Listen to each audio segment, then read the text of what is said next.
A Abadia de Aragosa. Psicografado por Mário Mazei. Ditado pelo Espírito, Irmão Metelo. Romance mediúnico.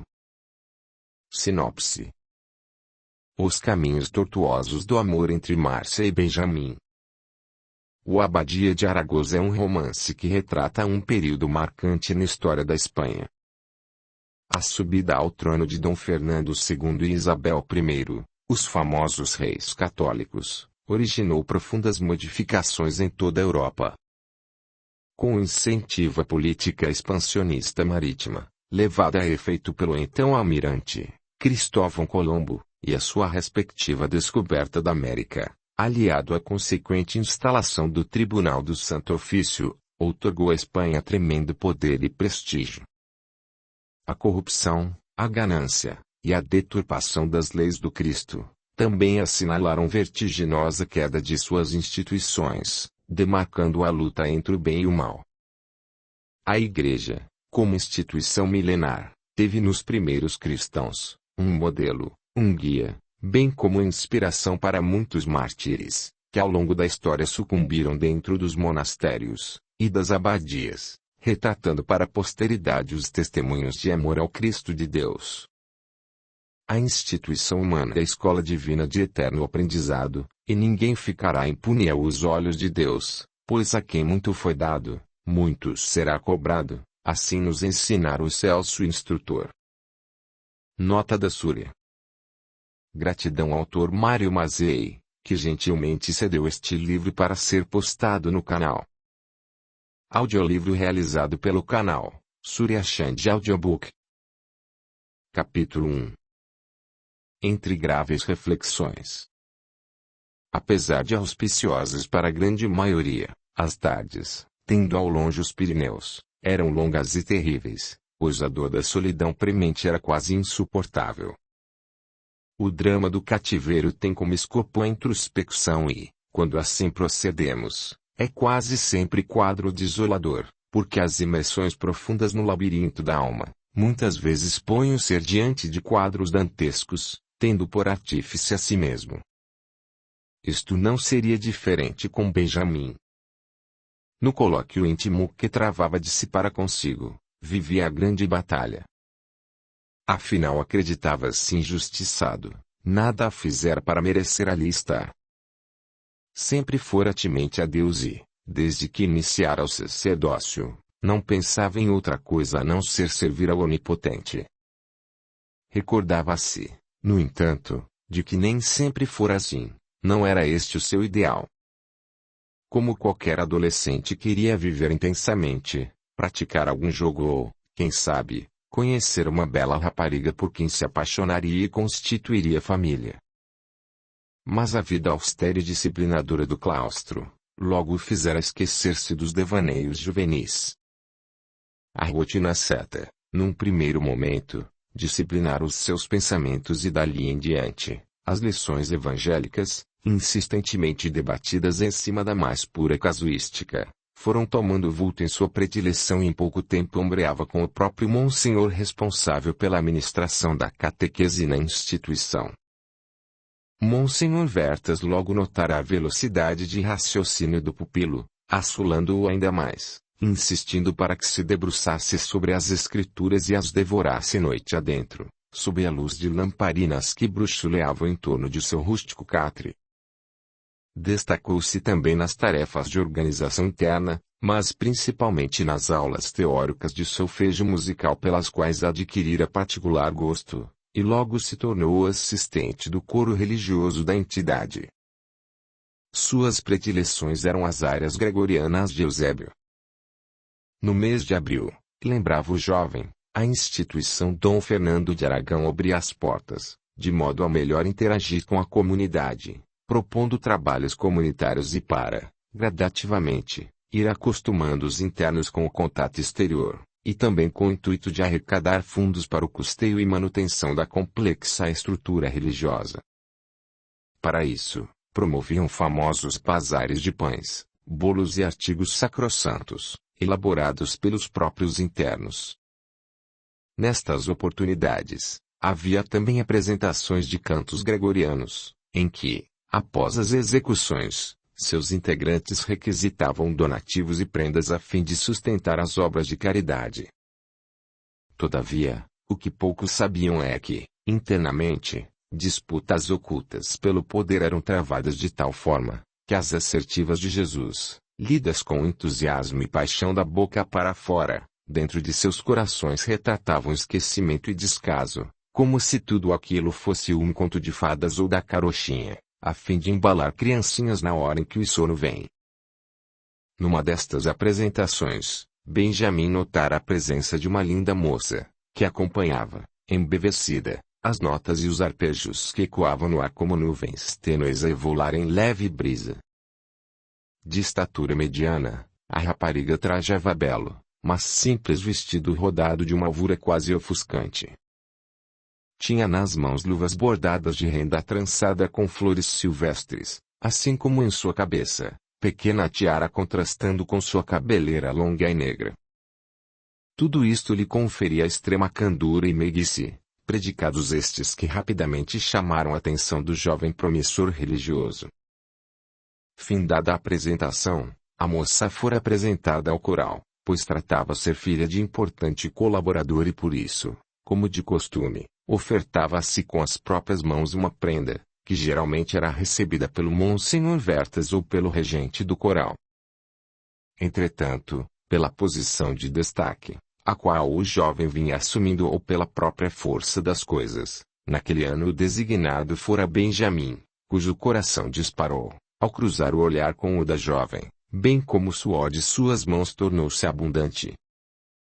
Márcia, filha de Antônio Cândido, também reagira de forma diversa do habitual. Em suas 15 primaveras nunca havia sentido algo assim. Suas amigas já haviam mencionado tais sentimentos, mas até então, ela havia levado em conta a imaginação das colegas, que muitas vezes faziam chacota. Mas agora era diferente, notara também, com precisão, os traços do belo rapaz.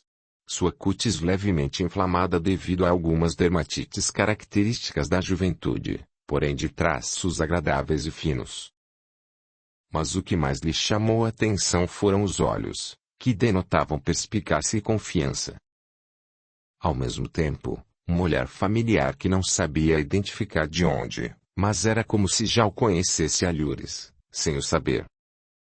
Tinha em mãos uma delicada cesta que continha algumas guloseimas, 2 botijas de vinho embaçador, mas o mais importante, um saco contendo pequena fortuna em escudos, geralmente doada, anualmente, pelo pai de Márcia para a instituição, contando com isso, ganhar, por parte da providência divina, um diferencial.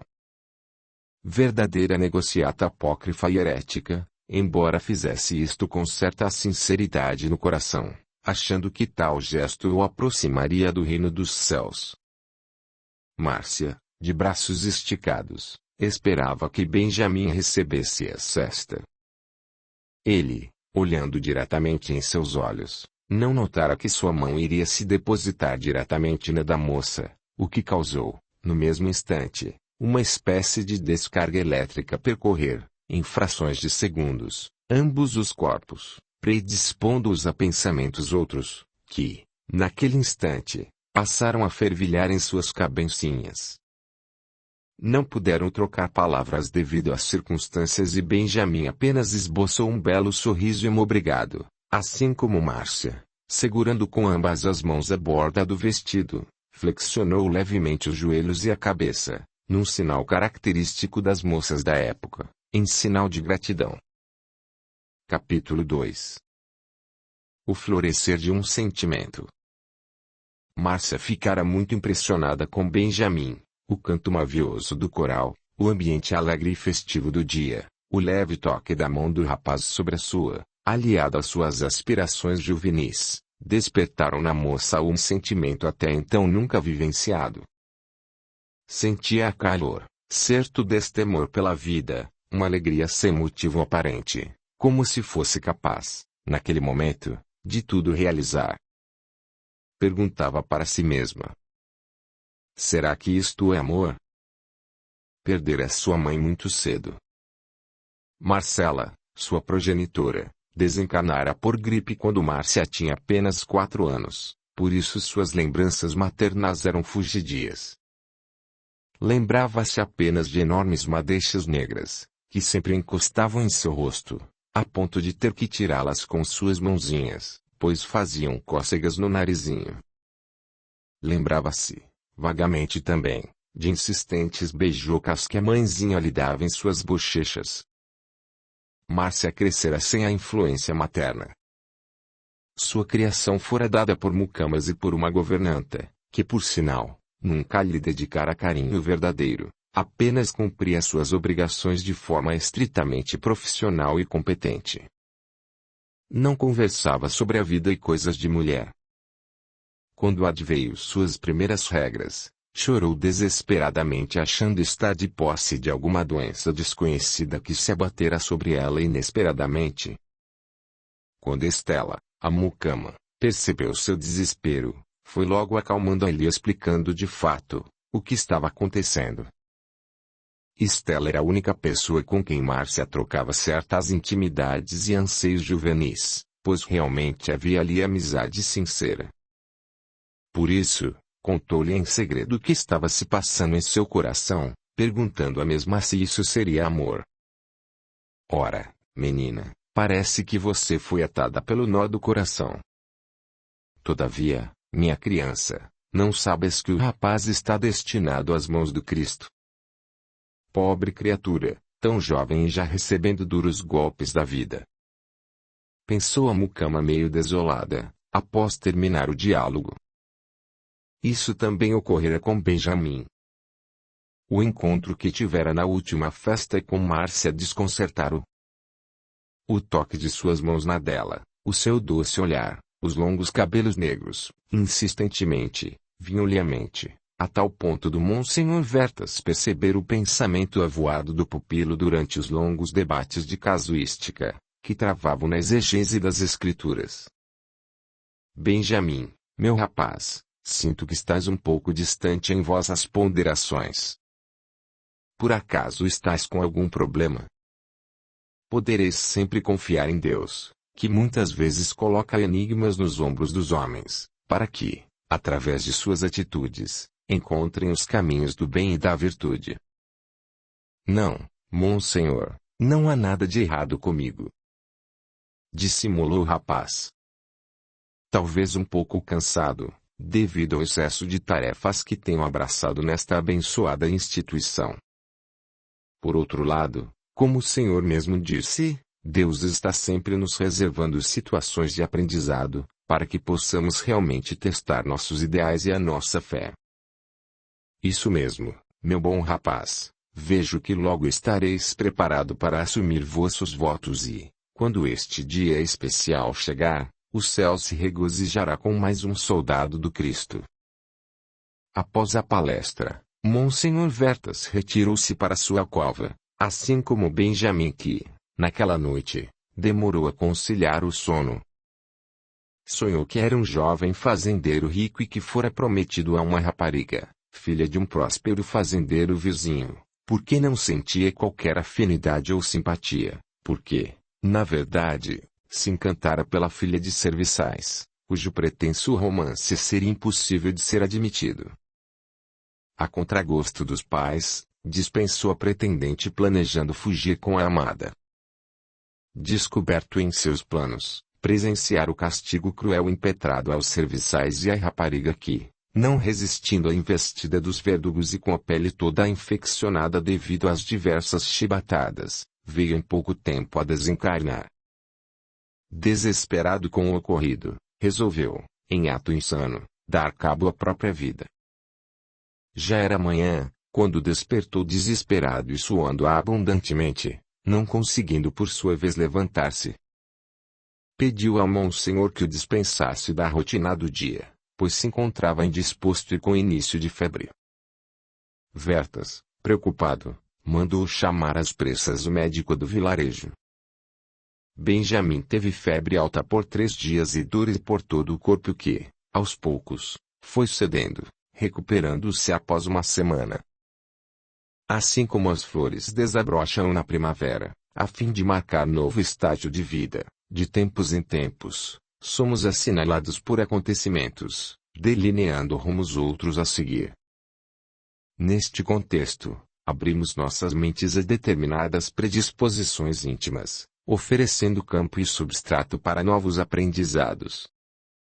Benjamin, diante dos inusitados sentimentos, permitiu-se, interiormente, reviver emoções atávicas arquivadas no eu profundo do ser, de forma a prepará-lo com a charrua, o terreno para novos desafios. A febre e o mal-estar, após o sonho, delinearam nova marcação, isto é, fim de um marco e início de outro, sucedido por episódios desencadeados pela própria força das coisas. Doravante, questões como sacerdócio, amor, religião e família passaram a contextualizar em sua psique, em contrapartida ao roteiro divino interior no qual se propusera em seu planejamento como espírito reencarnante. Tais questões, ainda insondáveis à ciência humana, em futuro não muito distante, serão estudadas, analisadas e debatidas com mais profundidade. A psicologia holística ou transpessoal marca o início desta nova fase em que a humanidade ingressará, a fim de preparar o homem definitivamente para a transição planetária inevitável, na qual nosso orbe irá passar. Quando, e efetivamente, a ciência demonstrar, por fatos e evidências cabais, a existência do ser espiritual, isto é, aquele que preexiste e subsiste à morte do corpo físico, a humanidade terá atingido a plataforma para saltos inimagináveis. Gratidão imensa a todos os membros do canal. E a você, que comenta, compartilha, e deixa o seu gostei.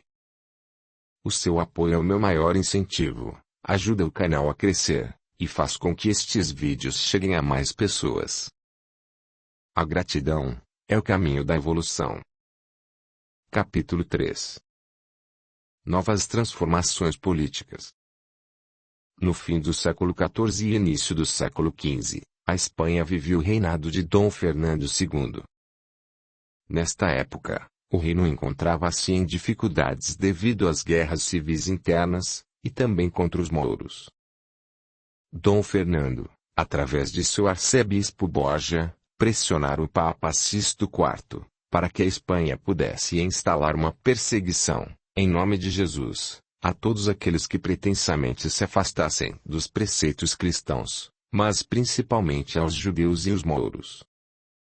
Apesar do pequeno apoio inicial da Igreja Romana, estabeleceu-se oficialmente as primeiras perseguições espanholas sob a égide denominada Tribunal do Santo Ofício de Inquisição. Os inquisidores espanhóis, cuja fama a história nos revela, atuaram, sobretudo, dentro de um contexto político-religioso, cuja coroa sempre ditou a diretriz. Pode-se dizer que religião e a política nunca se desassociaram com exceção de sua origem, cuja causa primária adveio das esferas superiores, altercadas posteriormente pela ação do homem em busca de seus interesses particulares. Com esta política, a Igreja Espanhola, em pouco tempo, fortaleceu-se à custa de perseguições e arresto de bens. A união das províncias de Aragão e de Castela, com o casamento de Dom Fernando II e de Isabel I, fortaleceu ainda mais o episcopado espanhol, culminando com a coroação de Borja como Papa Alexandre VI. Isabel I, desde pequena, fora menina irrequieta e diferente das outras crianças de sua idade, pois demonstrava personalidade forte e pertinaz. Apesar das dificuldades da infância, devido à morte do pai, fora criada com os melhores tutores, aprendendo francês, alemão e tcheco. Assumir o reinado de forma estratégica, utilizando-se de todo o seu poder diplomático e político, em contrapartida às forças que atuavam na manutenção e reivindicação da coroa para os familiares diretos por parte paterna. Logo que assumir o poder, consolidou suas ligações com a Igreja, de forma a assegurar apoio e prestígio com vistas no futuro, também perceber as vantagens de seus esponsais com Fernando II, mesmo não nutrindo por ele verdadeira paixão.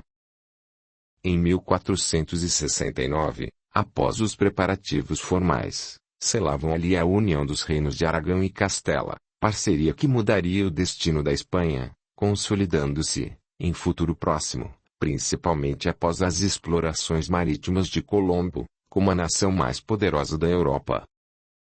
Naqueles dias de festividades a São Dimas, estavam ali reunidos importantes figuras do credo espanhol, diga-se de passagem que, nesta terrível época, essas figuras assumiram papel de destaque na sanha inquisitória e na condução ideológica do Santo Ofício.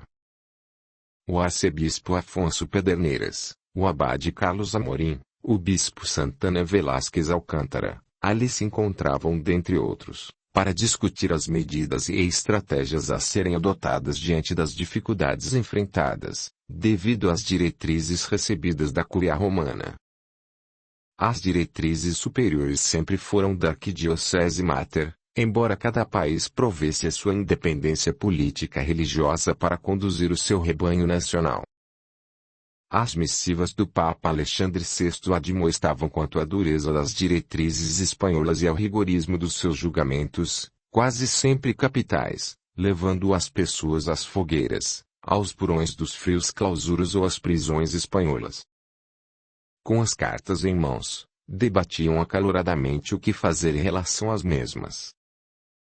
Pederneiras era o arcebispo mais antigo e o mais razoável em suas ponderações, por isso buscava, no colóquio com os demais bispos, uma forma de conduzir a reunião a fim de um consenso. O bispo Santana Velásquez, dentre todos, era o mais intransigente e austero. Sempre fora duro e disciplinador. Por isso todos o respeitavam, não pela moral adquirida, mas pelo temor de suas decisões. Sua diocese era a mais rica, pois juntara a fortuna adquirida através de espólios e arrestos de inúmeros infiéis desafortunados que, através de processos escusos e ardilosos, eram considerados heréticos, portanto alvo dos braços do Santo Ofício destruindo suas vidas em nome do Cristo. Penso que não devemos nos preocupar com as recomendações do Santo Padre. Se observarmos mais atentamente suas preocupações, elas gravitam em torno das repercussões que nossas medidas possam estabelecer na comunidade, no tocantes aos movimentos internos separatistas de independência. Todavia, aqui não temos tais preocupações. A população acredita em nosso zelo quanto à condução da disciplina cristã. Disse Velásquez. Não, Dom Santana, não podemos ser tão simplistas em nossos julgamentos. Noto, nas ruas, um olhar de medo e assombro das pessoas, talvez um certo clamor, um sentimento que ainda não consigo definir, mas que em minha intuição, diz que algo deva ser feito, para que a Igreja permaneça na condução das ovelhas desgarradas de Israel. Disse Dom Afonso com certa sinceridade. Dom Carlos Amorim, que até então mantivera-se calado, retorquiu com certa profusão. Dom Afonso tem razão, também tenho sentido, as ocultas, um anseio popular de revolta e indignação. Em São José, perdemos 3 padres. Abandonaram o sacerdócio mesmo com todas as imposições punitivas a eles impostas. Nos corredores, dizem que foram motivados pelos escritos heréticos de Rus. Recordemos, senhores, que o momento guarda cautela. Todos sabem do movimento separatista dentro do seio da Santa Igreja, por isso estamos aqui para reflexões. A impertinência e a insensatez nunca foram boas conselheiras. Por isso é hora de refletirmos sobre a condução de nosso rebanho. Disse Dom Afonso. Ora, vejo que sou voto vencido. Mandemos, neste momento, uma missiva ao Santo Padre anuindo as suas admoestações para que a Santa Arquidiocese relaxe. Por minha vez, estarei conforme as circunstâncias, atento ao fiel cumprimento das Escrituras. Terminava ali, regado a um bom cabernet francês, a reunião de cúpula da Arquidiocese Espanhola. Nota: John Hus, 1369-1415, pensador e reformador religioso. Seus seguidores ficaram conhecidos como russitas. A Igreja Católica não perdoou tais rebeliões, sendo ele excomungado em 1410, e condenado pelo Concílio de Constança. Queimado vivo, morreu cantando. Foi um precursor do movimento protestante. Capítulo 4. A instituição Dom Fernando de Aragão. A instituição Dom Fernando de Aragão fora construída no início do século XIV. De forma hexagonal, possuía paredes grossas de arenito ao estilo mudéjar, tendo em sua parte interna maravilhoso jardim decorado com plantas silvestres e frutíferas. Em seu centro, acomodava-se graciosa fonte a deitar filetes de águas cristalinas, saídas das bocas de querubins musicistas de silhuetas perfeitas. Todo o pátio externo era circundado por arcos pergolados, formando ao mesmo tempo arquitetura sólida, porém agradabilíssima aos olhares de qualquer um que dentro fosse admitido. 3 partes do hexágono eram reservados aos dormitórios dos internos e visitantes, uma parte se constituía da cozinha e do refeitório e as outras 2 eram do auditório para a celebração das missas e dos cantos, das salas administrativas e acomodações dos dirigentes da instituição. A construção ficava no sopé de pequena colina, tendo ao seu redor extensa gleba de terra, onde eram cultivados congêneres alimentícios. Também havia currais para os animais, que auxiliavam na subsistência da mesma. Distava 4 léguas da cidade de Aragosa, tendo por vizinhança pequenos fazendeiros e humildes lavradores. A proximidade com o vilarejo, por sua vez, permitia o ir e vir de muitos peregrinos que, eventualmente, permutavam congêneres alimentícios ou outros utensílios com a abadia. Além disso, uma vez por mês, pequeno grupo de religiosos ia ao vilarejo, a fim de abastecer a instituição e vender a sua produção. Assim nada faltava aos mais de 200 rapazes que lá buscavam educação religiosa imposta pelos austeros clérigos. A maioria dos internos constituía-se de filhos de aldeões e lavradores que, impossibilitados de sustentarem seus filhos, encontravam no claustro uma forma de salvaguardar os filhos dos reveses da vida, entregando-os a Deus, sem mesmo possuírem a mínima vocação. Tais atitudes, muitas vezes, assinalavam nas mentes ainda frágeis quanto à sua construção vocacional, verdadeiros martírios. Resultando, pois, quando permaneciam até o fim, em sacerdotes frios e autômatos na execução das Escrituras. Embora houvesse ali sessões que realmente absorviam os ensinamentos ministrados, colocando em prática o apostolado que a vida lhes facultou. As paredes da abadia refletiam, exteriormente, solidez e firmeza, símbolo cravado da casa edificada sobre a rocha. Todavia, interiormente, representava o infeliz pensamento atado aos simbolismos do preconceito, do orgulho e da concupiscência. A frieza das relações era igual à das rochas das paredes, e a escuridão dos pensamentos igual à da tonalidade dos granitos. Não se viviam ali as lições do Cristo. As lições de humildade, benevolência e altruísmo. Eram o sarcasmo e a ambição que guiavam aqueles pobres corações. Todos sabem que a luz em sua infinita bondade prevalece e sempre prevalecerá, utilizando-se de estratagemas ainda insondáveis à nossa mente incipiente. Quando o mal age, trabalha sem o saber como instrumento de aprendizado. Daí a assertiva do Divino Salvador quanto ao escândalo ser necessário, embora seu artifício seja alvo de pesado fardo a que deu prelo. A Igreja, nesta época, exercia seu poder canônico com mãos de ferro. Suas diretrizes, aos olhos do mundo, eram a de estabelecer o mais rigoroso critério de controle, quanto à execução dos preceitos cristãos. Como verdadeiros magistrados, analisavam e julgavam aqueles que supostamente não procediam ou agiam dentro dos moldes evangélicos cristãos determinados pela cúpula canônica. Os vereditos eram, quase sempre, contraditórios à ideologia que ela mesma pregava, prevalecendo interesses outros que não os cristãos.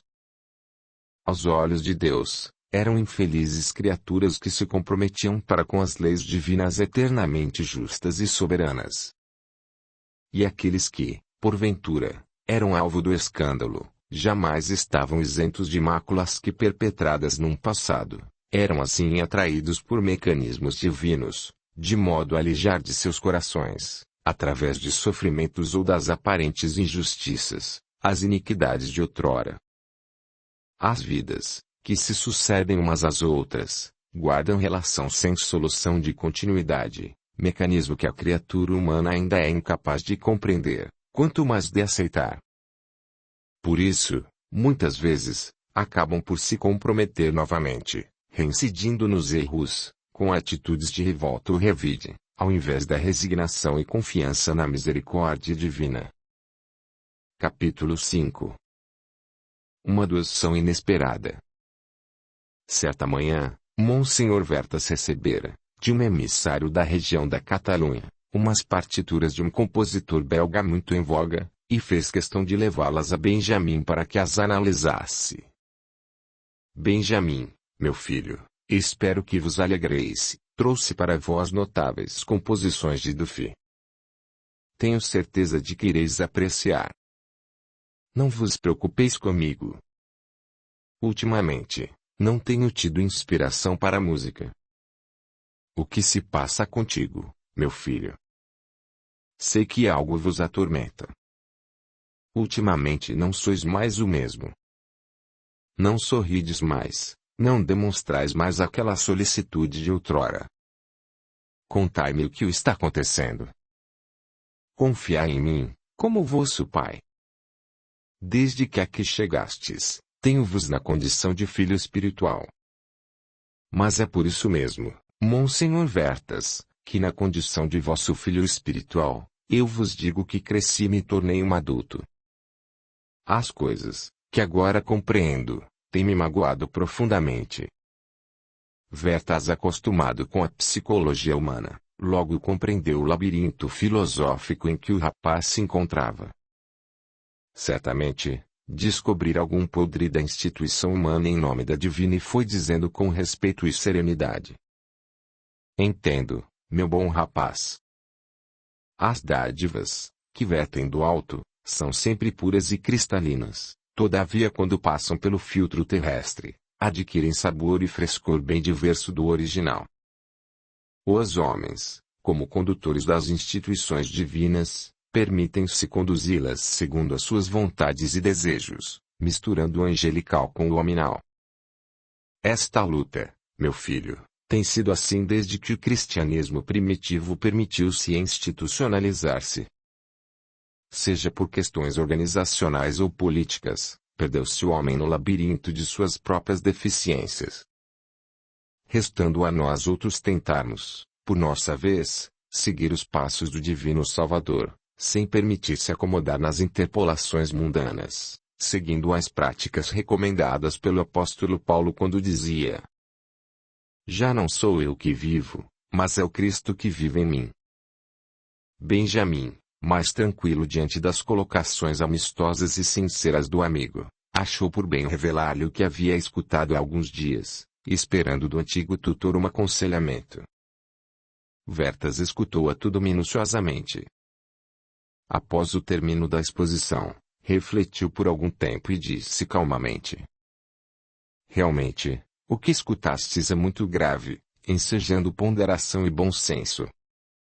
Vivemos em épocas difíceis, bom rapaz. O cordeiro é hoje símbolo de conquistas e de poder.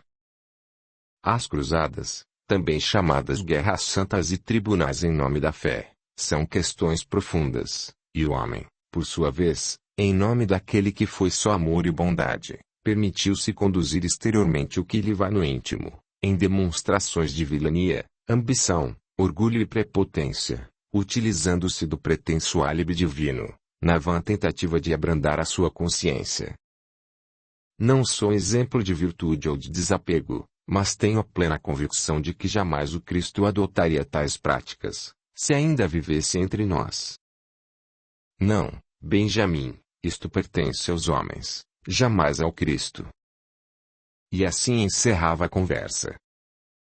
A tarde corria célere, pois a tempestade que caíra de forma torrencial era agora finda, por isso o ar, em seu frescor, carregava consigo enorme ensejo de boas oportunidades. O torrão natal, cultivado com amêndoas e tâmaras, dava mostras de fartura, a natureza se revelava profícua e as terras em volta da abadia regozijavam-se com a colheita farta.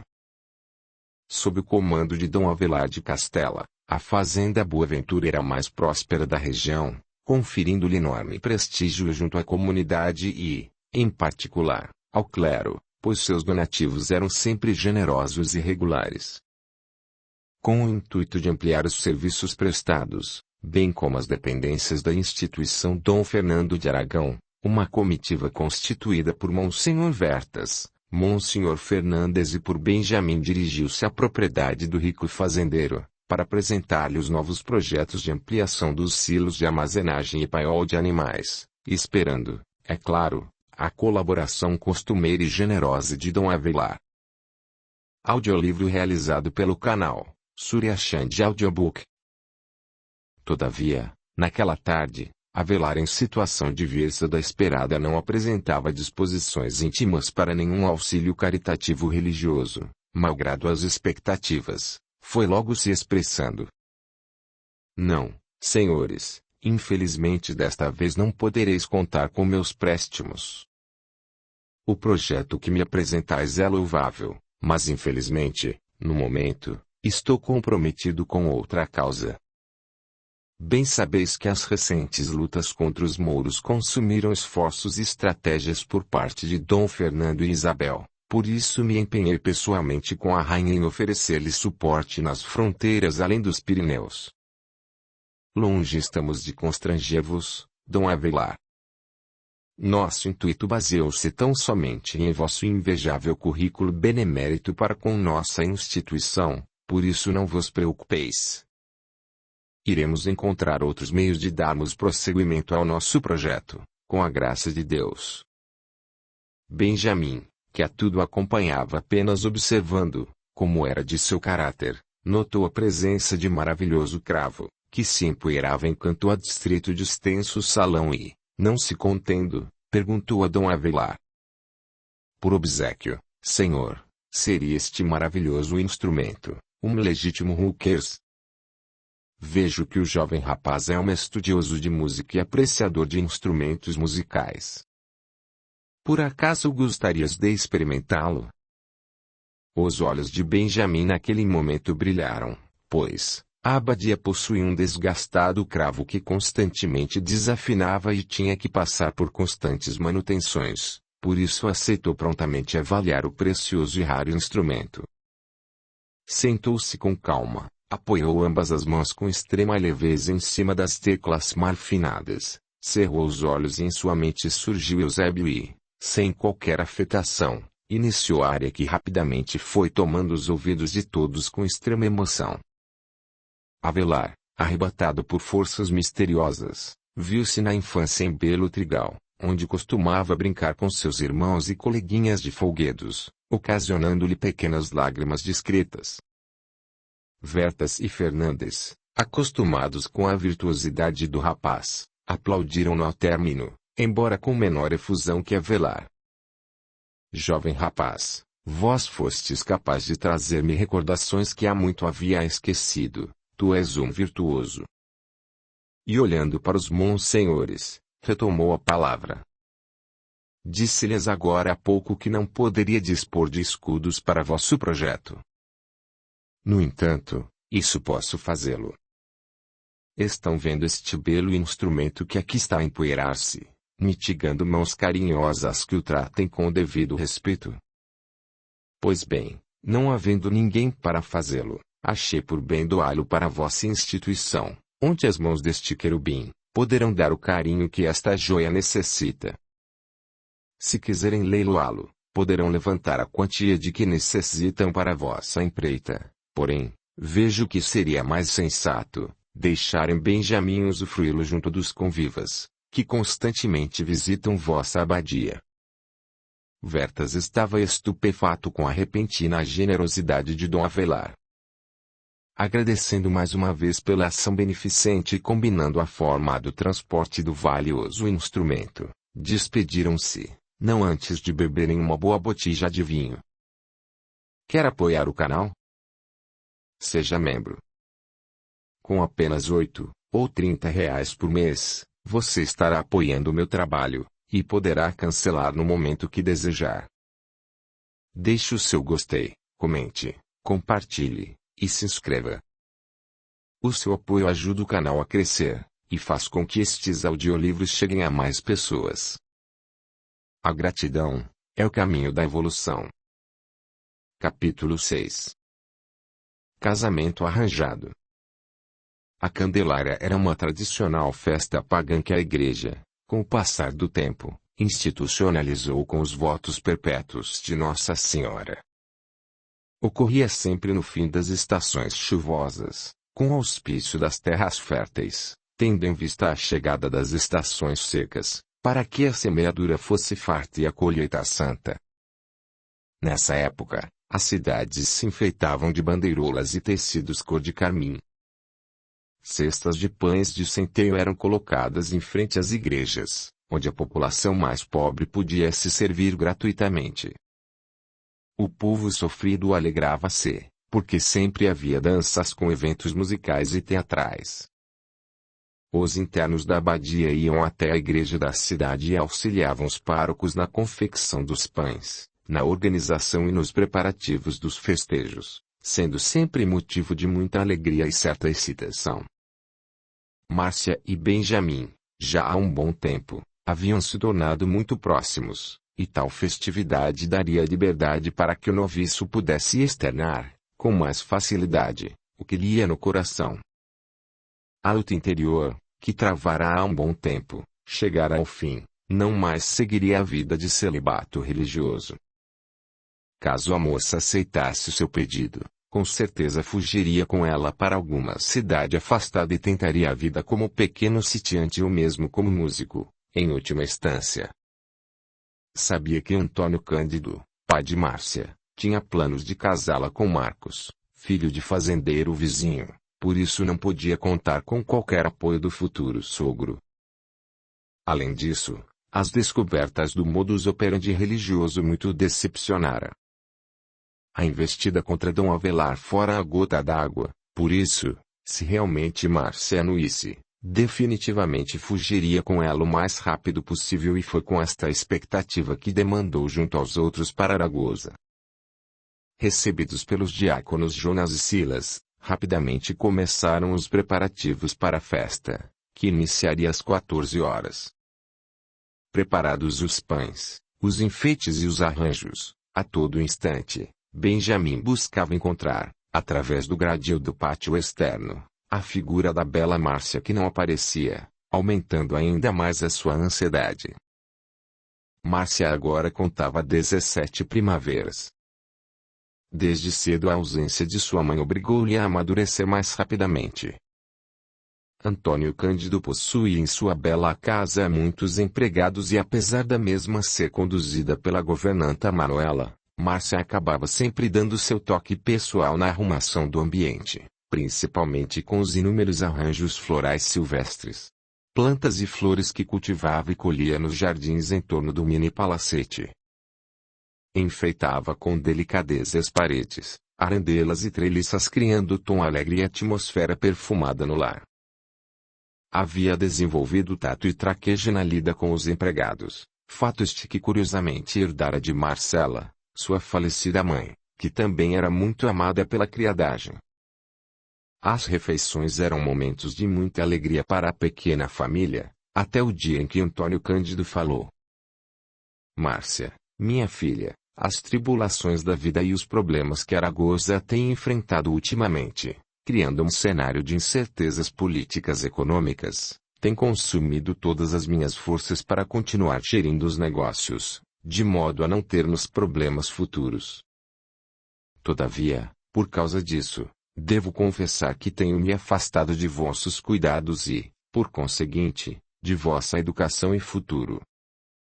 Ora, papai, não posso queixar-me absolutamente de nada. Tenho tudo o que preciso nesta vivenda, e vos nunca deixastes nada faltar, para mim ou para qualquer um de nossos empregados. Não vos preocupeis comigo, estou muito bem. Como não me preocupar contigo, minha filha? Ontem mesmo, assustei-me ao ver-te com mais cuidado. Tu te tornaste uma mulher bonita e fogosa. Por isso tomei uma decisão. Há muito tempo tenho pensado nisso, mas a correria do dia a dia não me permitiu expressar-te minhas vontades. Esta manhã, fui até a fazenda de Dom Carlos e te prometi em casamento a Marcos. É um belo rapaz, já trabalha duro com o pai na administração da propriedade e é de família nobre. Além disso, Dom Carlos é primo de terceiro grau do Duque de Navarra. Por isso, minha filha, melhor casamento que este tu não poderias ter. Já está tudo acertado. No fim da estação chuvosa, teremos a festa da Candelária e, após 3 meses, celebraremos o teu casamento. Terás 6 meses para te preparares. A notícia caíra como uma ducha fria. Se não estivesse sentada, a moça teria ido ao chão, pois de súbito sentira a cabeça rodar, o que a fez pálida, apoiar-se à mesa. Antônio, diante de tal reação, achou-a natural pois, em sua frágil percepção, reconhecia sua decisão como a melhor atitude para com a sensível filha e a notícia assim dada, de supetão, pegara a jovem desprevenida, acreditando que ela havia gostado e se emocionado com a mesma. Recuperada do baque inicial, disse a moça. Mas, papai, eu não amo este rapaz. Nossos encontros foram sempre rápidos e fortuitos, além do mais há rumores de que ele desonrou sua prima Helena. Minha filha, não te deixas seduzir por crendices populares. Nada disso ficou comprovado, além do mais todos sabem que Helena é oligofrênica. Portanto, sem juízo para testar algo. Marcos será ótimo esposo para ti, diga-se de passagem, já passou da hora de se casar. Descuidei-me demais de tua educação. Já está decidido, minha filha, e não volto atrás em minhas decisões. Esta conversa está encerrada. Antônio saiu da mesa e foi para o seu escritório. Márcia, completamente aturdida, agora em lágrimas, extravasava sua desdita, pois seu coração já pertencia a Benjamin. Há 2 anos, travava relações amistosas de um amor platônico puro, juvenil e angelical. Sentia ser o jovem noviço a sua alma gêmea. Em seus sonhos, construíra com ele um lar feliz, edificado em bases de amor sincero e verdadeiro. Em seu íntimo, tinha plena convicção de que o rapaz sentia o mesmo por ela, apesar de ambos nunca terem externado os seus verdadeiros sentimentos. Mas sua natureza feminina sensível, seu sexto sentido, conduzia para esta constatação. Realmente o amava de todo o seu ser e acreditava que a recíproca era verdadeira. Permitindo-se então ficar neste torpor, quando fora cutucanda por Estela aqui, encontrando-a neste estado lamentável, foi logo perguntando. O que aconteceu, Márcia? Por que estás assim tão triste? Uma desgraça se abateu em minha vida. Meu pai quer me casar com Marcos, filho de Dom Carlos, e você sabe que eu amo outro homem. Prefiro a morte a ter que casar com ele ao invés de Benjamin. Cruz credo, Márcia. Não digas tamanha blasfêmia. Eu vos disse que Benjamin era servo de Deus e que seu amor era impossível. E agora o que ireis fazer? Não tem outra opção, tereis que ceder aos caprichos de vosso pai. Capítulo 7. Encontro decisivo. Às 14 horas, Dom Santana Velásquez iniciava a festa com a Santa Missa. A praça central estava lotada e grande multidão de miseráveis avolumava-se em desorganizadas filas, a fim de retirar uma porção de pães de centeio, que por sua vez eram distribuídos pelos noviços. Benjamin ficara responsável por uma das 3 estações de entrega. Todavia sua atenção estava apenas centralizada na aparição de Márcia que, até o presente momento, não havia aparecido. Já passavam das 16h30, quando, ao longe, avistara a bela moça acompanhada de seu pai e de Monsenhor Fernandes. Seu coração disparara. Agora era necessário pensar em algum estratagema para ficarem a sós, para poder abrir seu coração e decidir assim seu futuro. Mas, como fazê-lo? O pai não desgrudava da moça e Monsenhor Fernandes, que já desconfiava de algo, também estava à espreita. Trocavam olhares de cumplicidade à espera de algum momento oportuno, momento este que a providência tratou de ofertar com o que sucederia. A multidão regozijava-se na praça com as atrações musicais e a farta distribuição de pães e demais guloseimas. Vigiada de perto pelo pai, que prometera a mão da filha a Marcos, Márcia procurava, a todo instante, um momento de mais intimidade com Benjamin, que por sua vez fazia o mesmo. Naquele dia, Aragosa tivera desde cedo um calor insuportável, o sol castigava sem tréguas até mesmo a tarde. Por isso Antônio Cândido, em dado momento, começou a passar mal devido ao forte calor. Um suor gélido e a visão embaçada foram aumentando, até o momento em que, sentindo que desmaiaria, pediu que o amparassem. Fernandes, preocupado com o aspecto do rico comerciante, chamou rapidamente Benjamin que, coincidentemente, estava próximo de ambos e disse: "Rápido, Benjamin. Vamos levar o senhor Antônio Cândido para dentro da igreja, pois está passando mal com este calor insuportável. O ambiente mais fresco dentro da nave certamente lhe fará bem." Assim, os 4 foram para dentro, com Benjamin e Fernandes apoiando cada um dos braços de Antônio, conduziram-no a uma sala mais fresca e ventilada, aconchegando em um largo banco de madeira maciça. Fernandes pediu a Benjamin que fosse atrás de uma botija de água fresca. Márcia, no automatismo da inusitada situação, disse que iria junto para ajudá-lo. Sem poder dizer nada, Fernandes apenas concordou com a cabeça, pois Antônio não tinha condições de ficar sem assistência, pois mal conseguia respirar, quanto mais falar alguma coisa. Saindo em direção à cozinha, em dado momento, perceberam ambos estarem sozinhos, pois todos estavam do lado de fora, ocupados com as festividades. Apesar da preocupação com o estado do pai, a emoção de estar a sós com o grande amor de sua vida falou mais alto. As situações, com as quais por vezes nos deparamos, a priori, podem parecer enquadrar-se no chamado momento fortuito, contudo muitas delas originam-se na força das coisas, regidas por mecanismos divinos ainda incompreensíveis à sondagem humana atual, que se caracterizam, principalmente, pelo desencadeamento da chamada lei de causa e efeito, determinada, sobretudo, pelas consequências de nossas escolhas. Portanto, o ciclo natural de passado, presente e futuro será sempre regido e determinado pelas escolhas do presente.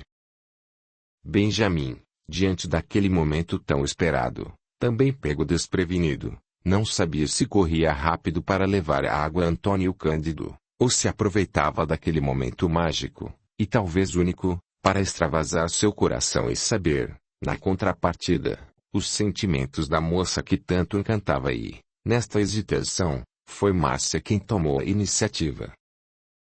Benjamin, bem sabes que moças em minha idade estão destinadas a constituir família, muitas vezes obrigadas a carregar fardos insuportáveis. A estas palavras, Benjamin de súbito corara, pois, aquela franqueza inesperada tirara-lhe qualquer reação. Márcia então prosseguiu mais confiante. Meu pai, prometeu-me a um rapaz que não amo, a quem, na verdade, tenho verdadeira aversão. Meu desespero é ainda maior, pois a pessoa a quem realmente amo, jamais deu-me a conhecer seus verdadeiros sentimentos. Não sei ao certo a quem seu coração pertence, pois, desde pequeno, fui apresentado a alguém com quem jamais poderei competir. Oh, Benjamin, como sou infeliz! Dizendo isso, a moça pôs-se a chorar. Sem hesitação, Benjamin pega numa das pequenas mãos de Márcia e, com a outra, pôs-se a secar as lágrimas que escorriam do canto de seus olhos. E diante da confissão inesperada, titubeou.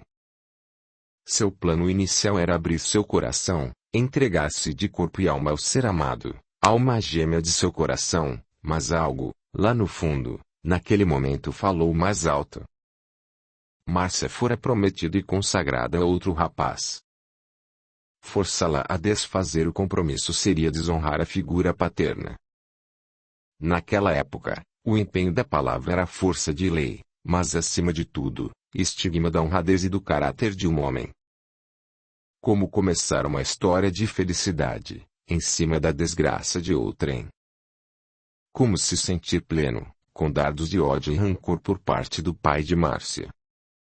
Em sua dignidade, preferiu o sacrifício de seu amor ao escândalo de alguém, afinal nunca se declarara tacitamente a jovem.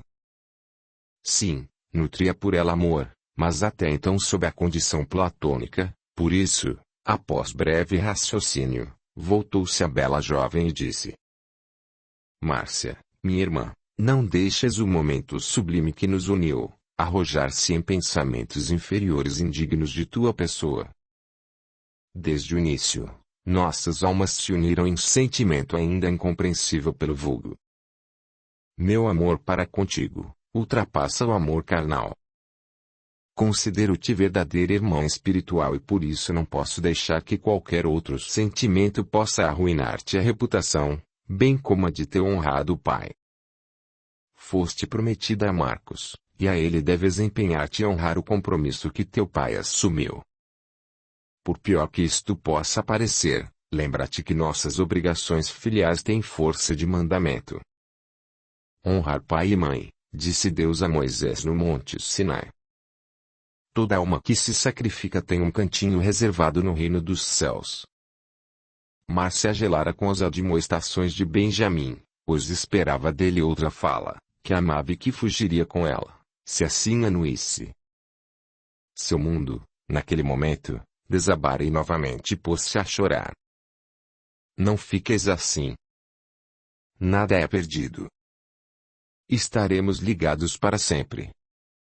Nenhum sentimento neste mundo poderá macular nossas almas. Tenha forças, sejas boa esposa para Marcos e boa filha e, certamente, Jesus sempre estará contigo. Tenho em meu íntimo que, em breve, te sentirás melhor e logo compreenderás o motivo de tudo isso. E preocupado com a demora, deu uma botija de água fresca a ela dizendo: Vamos, leva água para teu pai, que está passando mal. Logo Monsenhor Fernandes virá atrás de nós, para saber o que se passa. Conduzindo Márcia com as mãos e não lhe dando tempo de retorquir, acompanhou-o até a porta dizendo: Vai na frente, que já vou. Após a saída da moça, sentou-se em largo banco da cozinha e se pôs a chorar copiosamente, orando consigo. Meu Deus! Dá-me forças para sufocar este amor que me embarga a alma, permitir que eu não fraqueje em minhas decisões e que eu possa ter feito a melhor escolha em momento tão grave. Mais calmo, ajeitando-se em sua compostura, demandou-se em direção a Antônio Cândido que já recobrava a saúde, apoiado por Márcio e Monsenhor Fernandes. Capítulo 8. O preço da ousadia. Após a festa da Candelária, a vida prosseguiu. Depois da pequena conversa a respeito de Dom Avelar, que Benjamin escutara sem querer há alguns meses, ficara atento a tudo que ouvia nesse sentido. Desde que recebera o cravo alemão em nome da instituição, adquirira extrema afeição pelo velho rico fazendeiro. Por sua vez, este, muitas vezes, visitava a abadia com o intuito de escutar com satisfação a virtuosidade do noviço no instrumento, criando entre ambos uma relação muito amistosa. Entre mentes, Avelar fora pego em trama bem urdida, não conseguindo provar a sua inocência. Fora acusado sobretudo de fazer prosélitos da doutrina de Hus, considerada herética, tendo como delator o seu próprio administrador, que ambicionava favores e regalias pretensamente oferecidas por Dom Velázquez, o bispo. Por isso, entregaram o patrão com a alegação de que o mesmo possuía, em local secreto, um tratado apócrifo russita, que, segundo ele, era exposto aos funcionários na tentativa de fazer prosélitos e angariar adeptos. A verdade é que Avelar, descontente com os rumos que a Igreja assumira após a morte de Isabel e com a nova política de condução de Dom Fernando, desgostou-se. Paralelamente, chegara por acaso em suas mãos os conceitos de John Hus, passando a interessar-se pelos mesmos e, aos poucos, foi deixando de apoiar a Cúria espanhola. As ideias russitas foram tomando corpo em toda a Europa, culminando, anos mais tarde, na fatídica noite de São Bartolomeu, episódio lamentável que a humanidade permitiu-se realizar. Velázquez, após a prisão e a condenação de Avelar, sentiu-se satisfeito, pois arregimentara para a sua diocese maiores recursos devido aos confiscos efetivados do rico fazendeiro, acusado de herege. Enviou, ainda, extenso relatório a seus superiores, fato que o irritava ao extremo, pois sua vontade era não prestar contas de nada, ao contrário, queria tornar-se independente e autocrata. O que o impedia eram os duros códigos estabelecidos pela Cúria Romana que, mesmo tendo certa independência nos diferentes países, eram respeitados, pois, caso contrário, a autoridade papal poderia, a qualquer momento, intervir, auditar e afastar sem muitas dificuldades aqueles que, porventura, não se enquadrassem nas normativas religiosas. Por isso Velázquez mantinha-se submisso, com vistas a galgar no poder eclesiástico, usando de sua força e prestígio oriundos de sua diocese cada vez maior. Benjamim, que já há um bom tempo vinha observando de perto o bispo Velázquez e, sem temer seu caráter vingativo e ambicioso, aproveitou-se de uma oportunidade fortuita, quando visitava sua diocese acompanhado de Vetas e Fernandes, para invadir o escritório dele em busca de algum documento que desmentisse o inquérito forjado contra Avelar, a quem muito estimava. Caso encontrasse algo, apresentaria a instâncias superiores de forma a patentear que o dossiê era mentiroso. Procurando de forma rápida e nervosa, encontrara uma cópia de bilhete enviado ao administrador de confiança de Dom Avelar, intimando-o a procurar um meio de incriminar o patrão, prometendo-lhe, em caso de sucesso, recompensas e regalias fora do âmbito da alçada da diocese religiosa. De respiração ofegante e olhos arregalados, rapidamente recolheu o bilhete, colocando-o por dentro da batina e indo ao encontro de Monsenhor Vertas, sem, contudo, dar-lhe conhecimento do fato. Monsenhor Vertas era religioso experiente e ponderado, jamais concordaria com o procedimento do pupilo, embora detestasse Velázquez e reconhecesse que seus atos e desmandos representassem para a Igreja verdadeira heresia, não tinha coragem para se opor. De posse de tal bilhete, Benjamim escondera-o cuidadosamente em sua alcova, passando a elaborar, em sua mente jovem e idealista, uma forma de expô-lo publicamente, de modo a desmascarar o bispo corrupto e ambicioso. De tempos em tempos, toda a Cúria espanhola se reunia nas principais instituições, para organizar e planejar novas ações. Benjamim corajosamente planejara na próxima reunião na instituição Dom Fernando de Aragão, o momento certo de apresentá-lo às autoridades, mas principalmente a Dom Afonso Pederneiras, que dentre todos, era o mais graduado, e, desta forma, revelaria o caráter sórdido do religioso que a todos enganava. Tal tarefa não seria difícil, pois como auxiliar de cerimonial, tinha plena liberdade de entrar nas reuniões, para servir água, vinho e guloseimas e também executar pequenas tarefas de secretariado. Sem comentar a estratégia com ninguém, esperou a fatídica reunião, que ocorria 3 meses após a sua visita ao escritório de Velázquez. Chegado o dia, Estava extremamente nervoso e por isso não falava com ninguém. Seu sorriso sempre franco e jovial, naquele dia não ocorrera. Vertas logo percebera seu comportamento estranho, indo perguntar-lhe o que havia acontecido, pois estranhava sua pouca efusão. Benjamim disse ao preceptor: logo notarás o motivo de meu mutismo. Hoje se fará a justiça divina. A estas palavras, Vertas sentiu certo mal-estar e desconfiado do rumo do diálogo, disse: meu filho, não façais nada do que possais vos arrepender para o resto de vossa vida. A justiça sempre pertencerá a Deus. Os homens, em suas fraquezas, não podem compreender os mecanismos das leis divinas. Mas podem agir de modo que elas se realizem mais rápido. Disse de chofre Benjamim: tendes razão, meu jovem. Todavia, enganai-vos sobre o modus operandi. O que para vós, a princípio, é a agilização do processo, por vezes é comprometimento.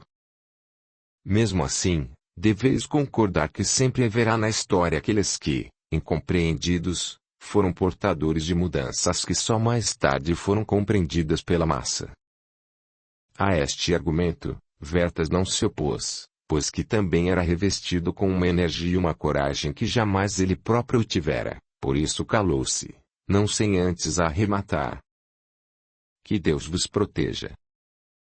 As graves resoluções, aquelas capazes de mudar a trajetória de nossas existências, são sempre acompanhadas por responsáveis em tutelar nossas vidas.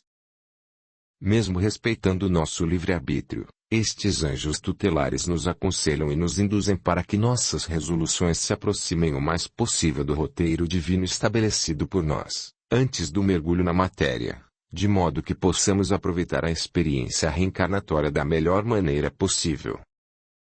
Benjamim estabelecera o plano de denunciar Velázquez diante de toda a cúria espanhola, nem que para isso pagasse com a própria vida, e assim procedeu. Reunidos na instituição, iniciaram as questões de ordem com a coordenação de Dom Afonso que, a cada item lido em voz alta, passava a palavra para a discussão do tema, não havendo uma ordem para a propositura, e aquele que quisesse manifestar-se, era-lhe concedida a palavra. Benjamim, cercado pelos diáconos, auxiliava os secretários na infraestrutura da reunião, por isso acompanhava de perto o andamento da mesma. Dom Afonso, em determinada hora, propõe a palavra a quem se dispusesse dela fazer uso e, neste momento, com o coração acelerado e ofegante, Benjamim, para espanto geral, disse em tom alto e vibrante: eu tenho uma denúncia grave a vos contar. Mas ora esta, com que direito este petulante rapaz ousa atrapalhar nossa reunião? Tirem-no daqui imediatamente. Disse Velázquez aos outros diáconos, que ouviam tudo aterrados com a intromissão de Benjamim. Esperem um pouco. Disse Dom Afonso. Se o jovem Benjamim teve a coragem de pedir a palavra, pelo menos escutemos o que ele tem a dizer. Dom Afonso não ousaria interferir esta importante reunião, se não houvesse um motivo grave a vos expor, portanto peço a vós que me ouçam. Disse o jovem com voz trêmula. Vamos, continue, Benjamim. Trago aqui provas suficientes para revelar-vos que a prisão e o confisco dos bens de Dom Avelar foram uma fraude. Velázquez, neste momento, saltou da cadeira fazendo menção de voar em cima de Benjamim e lhe disse: estás louco, criatura? Como ousas contestar meu inquérito? Toda a documentação levantada foi abalizada pelo Santo Tribunal que, julgando procedente, foi executado conforme os procedimentos do Santo Ofício. Além do mais, quem és tu para contestá-lo? De dentro da túnica, Benjamim tira a cópia do bilhete, que Velázquez enviara ao administrador da fazenda pedindo ao mesmo que forjasse as provas e, inocentemente, entrega ao arcebispo. Veja, Dom Afonso, aqui está a prova que Dom Velázquez mandou forjar, os documentos contra Dom Avelar. E Dom Afonso, ao ler o bilhete minuciosamente em voz baixa, percebeu a veracidade do testemunho do rapaz. Todavia, diante do poder e do prestígio que o colega tinha principalmente junto à Cúria Romana, guardou o bilhete sob a batina e disse em voz